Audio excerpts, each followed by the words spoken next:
column says year to date, we started the year with 6 million. Net contributions, that's how much the county's contributed minus what's been paid out. It's 247,000. Plan assets have grown by 70,000, leave us at 7,247,000. That's great. We beat the actual assumption of 6.5. But for the first time I've come here, we have a period of time where we're actually underperforming the budget at this very often. Some we're not worried about. We have a couple managers, WC and Capital, who are able to international exposure. Since we use them, they've outperformed the international benchmark by 4%. They happen to be trailing by 2%. If we go back and look at their performance 3, 5, 10, 15 years, they're the top 10% in the world over that period of time. So we're not too worried about the first 7 months this year. Also, principal in the mid-cap stock super portfolio, they're also performing this year. And once again, if you look at it since you've been with them, they're about 4% each points. Once again, top decile performance. We're not going to get that out of shape for something. Long term, though, if you look since we started with $4,500,000. Plan assets have grown. This is just investments. This isn't what the county's contributing. Plan assets have grown by 2.7 to bring you at $70,247,000. The investment return of 8.3%. Market, if you're saying mix of stocks, bonds, and cash over that period of time, is about 7. But I always think everybody wants to see these numbers. The most important information is actually on the next page. And those of you in the back, you're not going to be able to see this, but we've got a chart. In investing, return is nothing more than compensation for risk, right? So if I tell you, hey, we met the market return, we did as well as the market, I'm not actually telling you the whole story. The question is, how much risk did I take to do that? Return's just compensation for this, right? So on this horizontal axis, we're measuring risk. On the vertical, we're measuring return. What you'll see is that the blue plus sign is the market. Your pension plan, since we've been handling it, has not only outperformed the market, it's taken less risk to achieve its returns. That's what running the pension plan is all about. Having a return that's equal to or better while not taking on all the risk. What questions do you have for me? Questions? So what level of risk are you guys basically at right now? Okay. Well, we can answer right here. If you look. So this growth with income benchmark, that's a portfolio that's 60% stocks, 40% bonds and cash. That's kind of a customary benchmark for a pension. It has a risk score of 11.95. So your plan has the same mix in stocks, bonds, and cash, but it had a risk score of 10.89. Okay, with the same. Yeah. So we had better performance, even though we took on less risk. So typically with higher risk, higher reward. Yeah. So in theory, what should happen, we should have at least, even if we have a better return, we should have the same level of risk in theory, because we're still 60-40. But the way we're managing the money, we're less volatile. So the measure of risk is actually less, even though we have the same amount of stocks, bonds, and cash. Does that make sense? Yeah. Any other questions? Just when did you start overseeing? While I've been at Baird, that was here, November 30th. Let's do that. 20.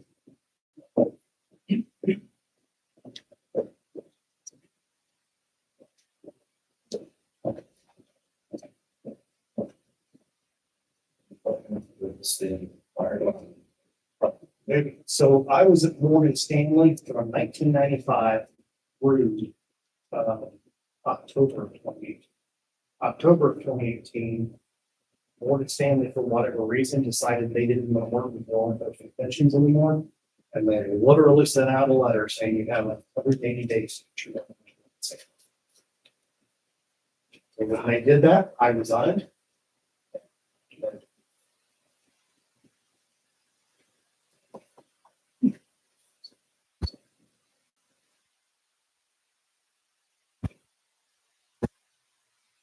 Later, make the pensions back. Morgan Stanley. I guess they could always change their position. No, but I thought you said in time they decided. Well, what happened was after I left, they then decided any sheriff's pension plan that's $10 million, you're only going to stay. Sure. Pick it up, choose. Yeah, and I actually told them, that's not gonna work, they're 92 strong.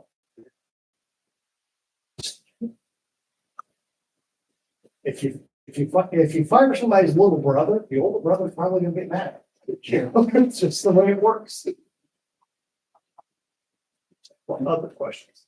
I would say, if I'm doing my math right, we're at their management's the numbers, the data, 8.8% less risk, but with 4.8% above market rates. So those inverse, category, that's pretty big. That's a great management there. Those are great numbers. Those are great numbers. I usually kind of do those numbers, so kudos to you for doing it, but yeah, I mean, anytime you're reducing volatility and still it's not performing, it's working. I personally don't have investments with the county, but I would say that's on behalf of everyone, the sheriff's department, law enforcement guys, for what. We appreciate that for that for you. Questions? One thing I'll just throw out there, I've had a lot of conversations about the market for the all-time highs. Okay, believe it or not, the market being at all-time highs, they bring towards the other things.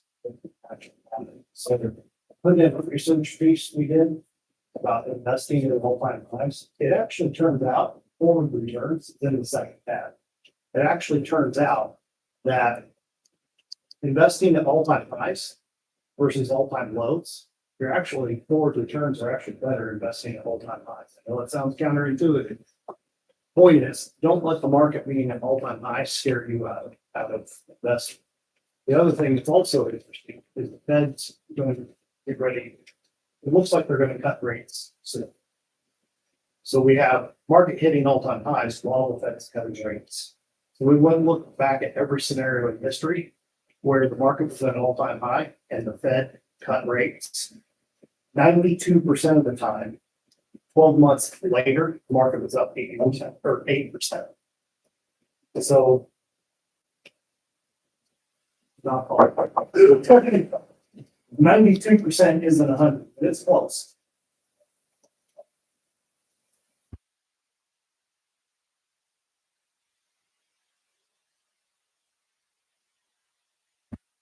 Kind of question you ask. But at the end of the day, that's all we're all reading.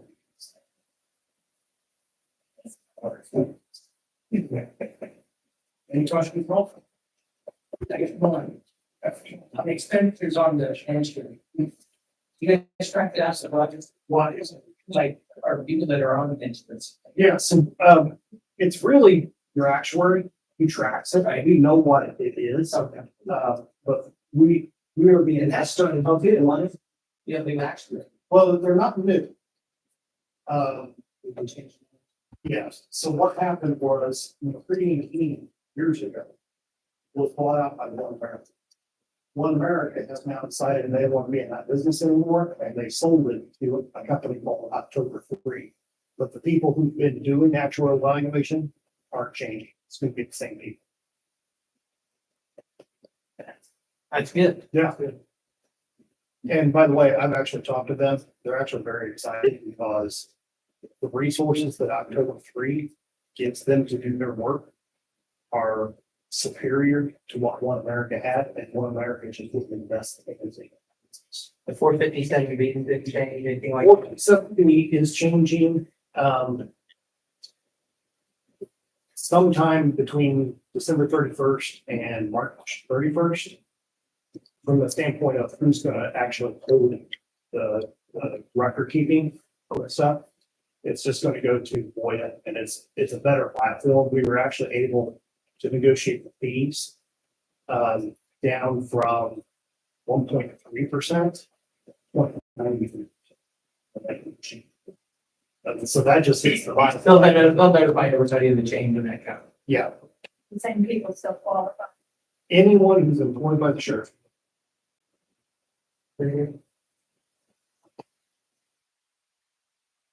One next last thing, this is not a problem for what we have in that condition.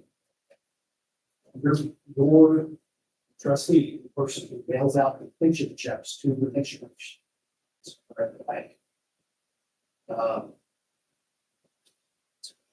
Several departments have left.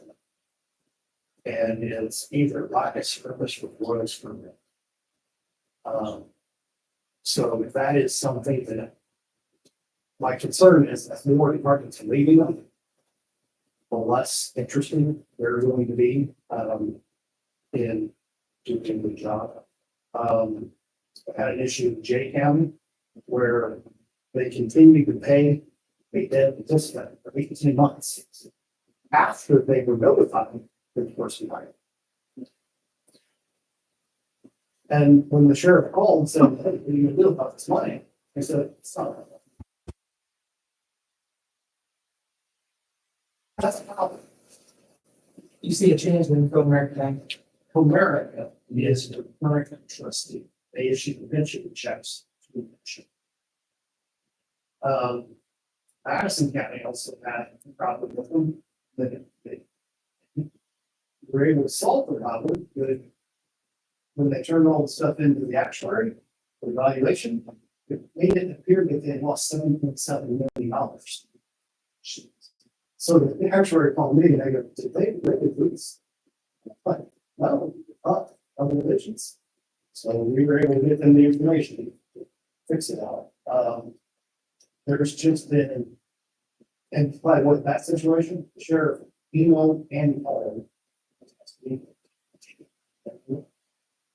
To this day, I have. Is America, is that somebody we have to use or? You don't have to use American. You use it by Florence. Sounds like we cut the health snake right now and start looking. Well, So I think we already have issues. I don't know if there's been issues on it, but no issue. This is kind of. So you said most recent retirement. Part of that is probably America, when it came to onboarding new people. Hey, decided they didn't want to do it anymore, so you're actually. Yeah, I will tell you if you. This, by the way, I don't get a time. But their trust. Exception. And then make sure that's an issue, they follow the number, arrive in the meeting actually. This is the problem.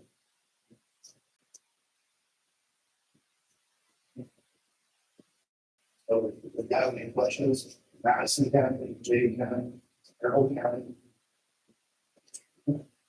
On fight response to the election.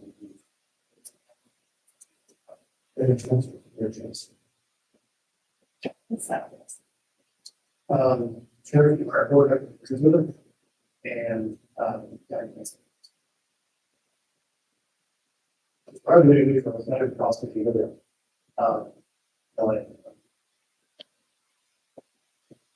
when someone calls for emails, that call really gets answered. Maybe we'll just do the test one and then say the results and the test cancel. How do you figure that? That's something that we need to look at. But The biggest problem other departments have had is the lack of communication. They really not. Really not. Carroll County, this year changed the bears us 3 or 4 months ago. They still can't get all the information they need to know who gets paid what, how much, and what their taxes are. That's what American people. Yes. Anything? There's not that.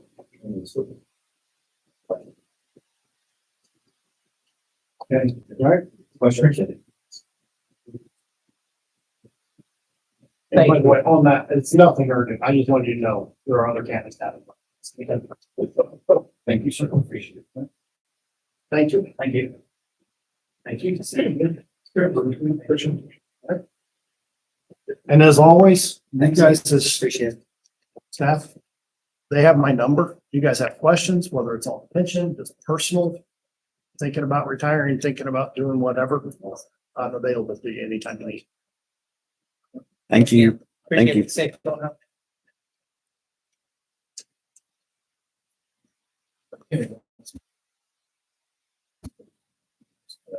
We'll take a minute. Look at the minutes from July.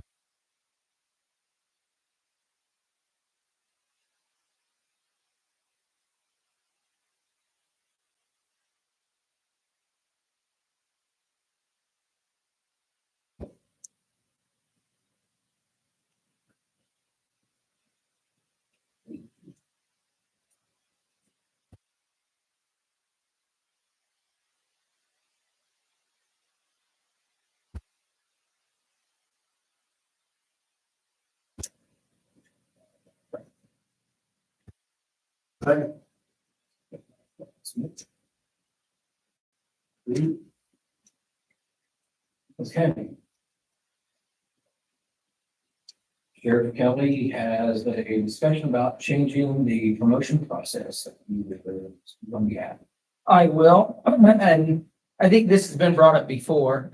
We've started down the path of hiring lateral people with experience and time. We give them vacation, we give them tenure. But then on the promotional process, we don't give them the opportunity sometimes to be promoted after that probationary period.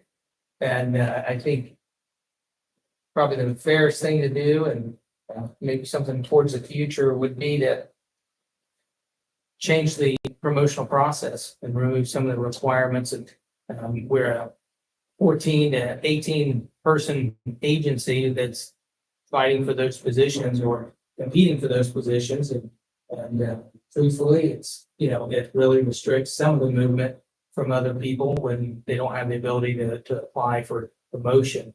Because either, I guess, I'll let Captain speak about it too, the tenure, the time on, or it's, they've been hired in and they've got, X amount of time at another agency. And when we've asked that, we get them hired over here. I think we give them a, pretty good outlook on who we hire and everything else, but even the people that are retained before they hit those yearly marks, where they can be promoted, some may be promoted before that time. So I think overall, the time is what I really would like to discuss, the requirements.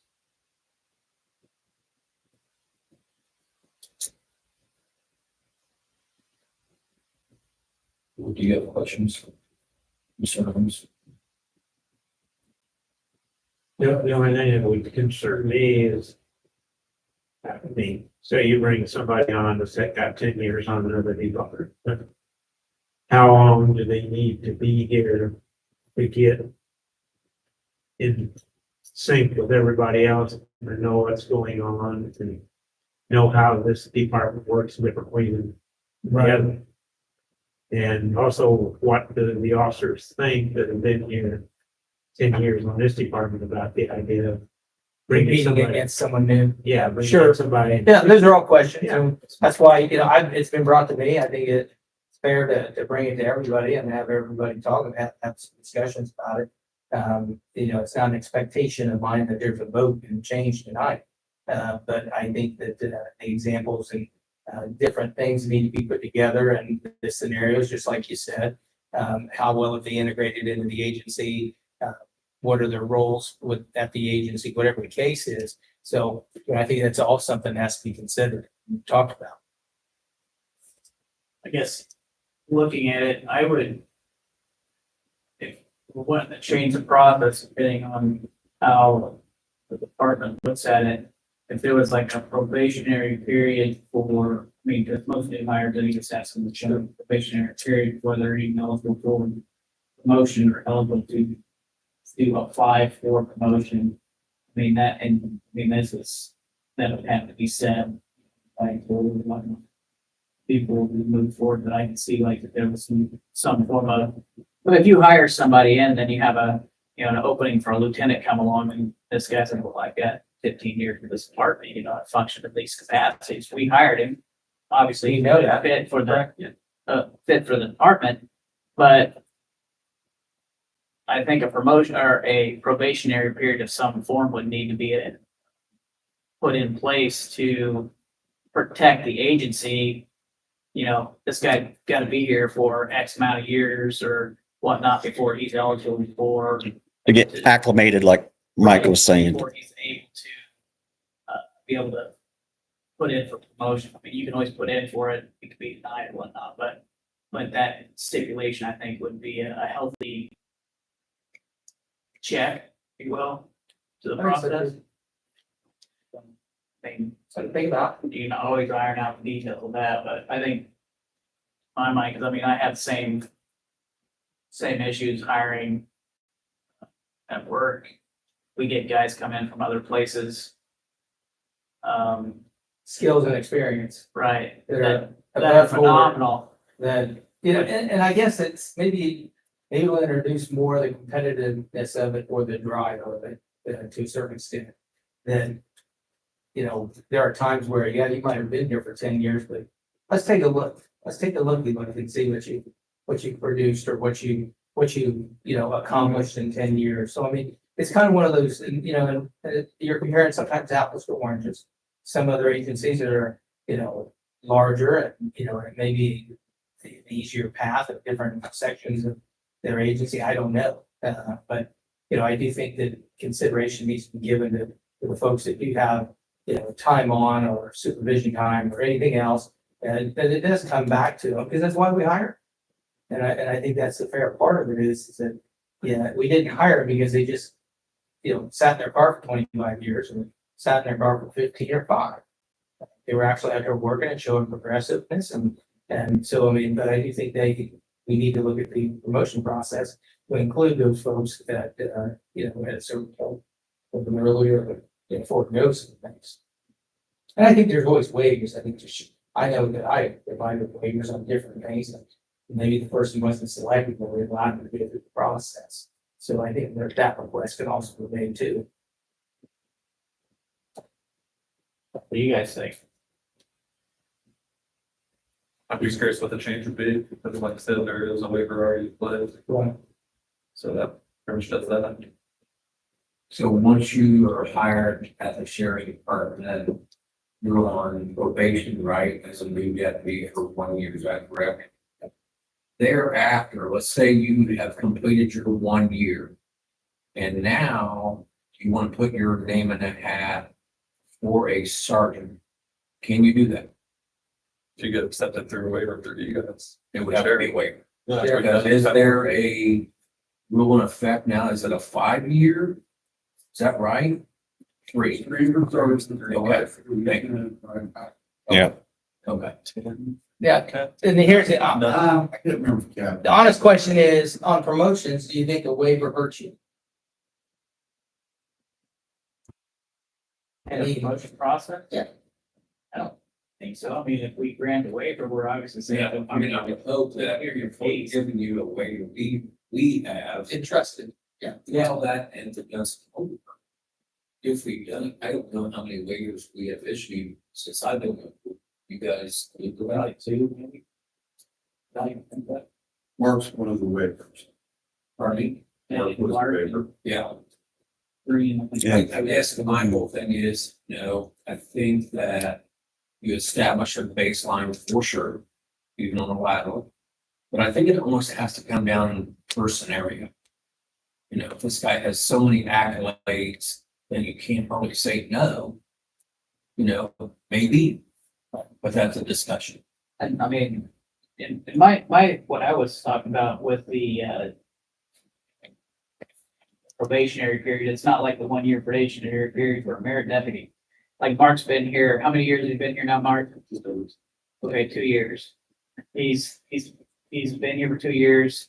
He's functioned in the capacity, he's done an exceptional job, kind of thing. So in my mind, I'm not saying you'd have to, like a 1 year probationary period, it's not that for merit deputy. I would say, I mean, you can stipulate, I mean, we're just spitballing here, we're not putting anything on paper, but you know, say like 2 years, you know, before, once you become a merit deputy, now you're full-fledged a merit deputy, now you're functioning in your capacity here at the department.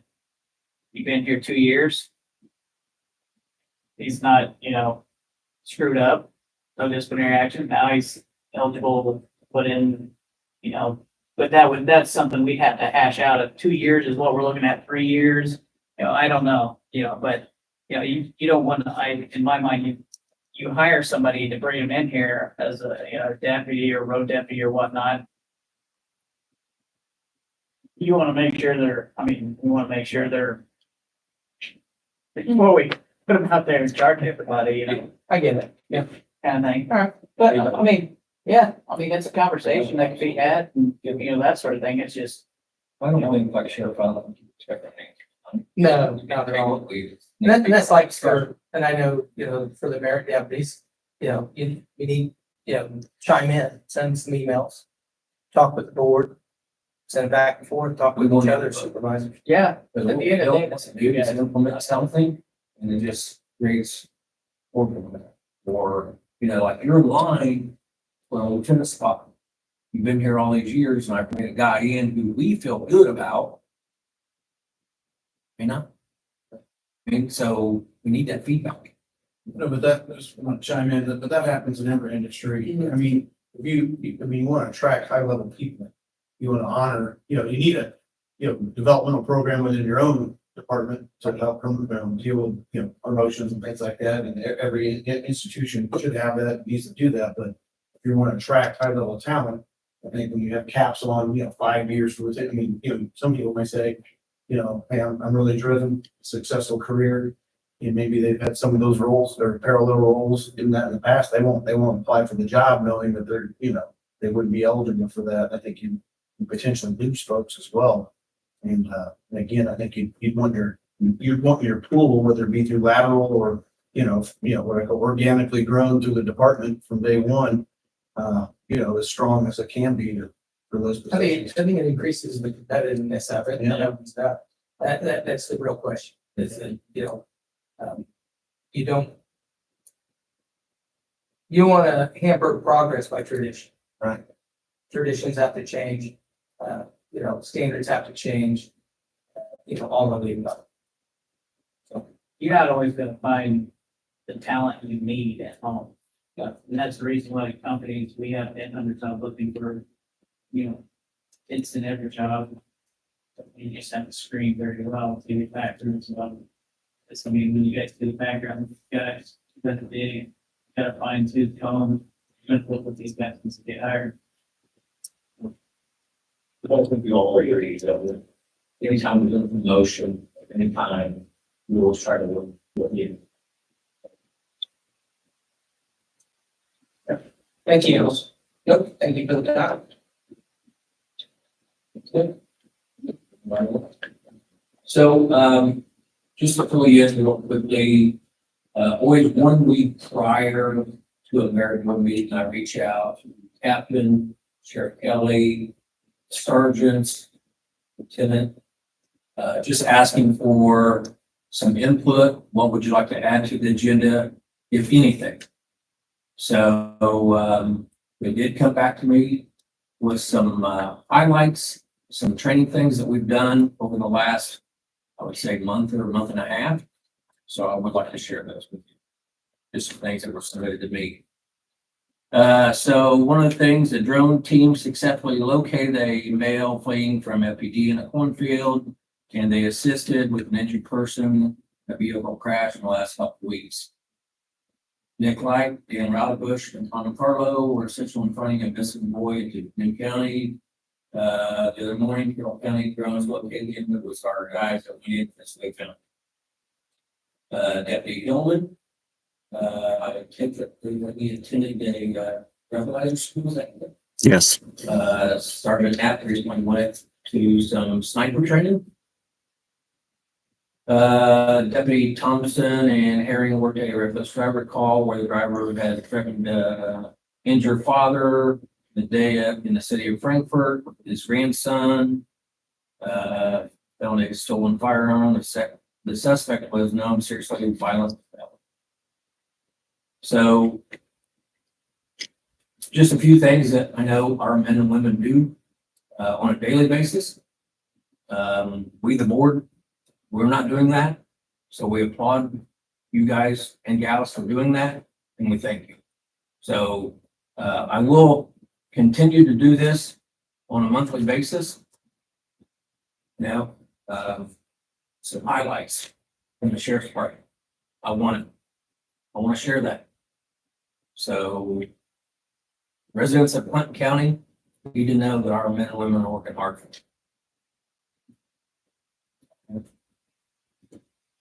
Anything else? Motion to adjourn. Motion to adjourn. Second. Thank you. Art, I have your shirts upstairs. Oh. I can give you. Oh, I know what it's doing at Asphalt Center.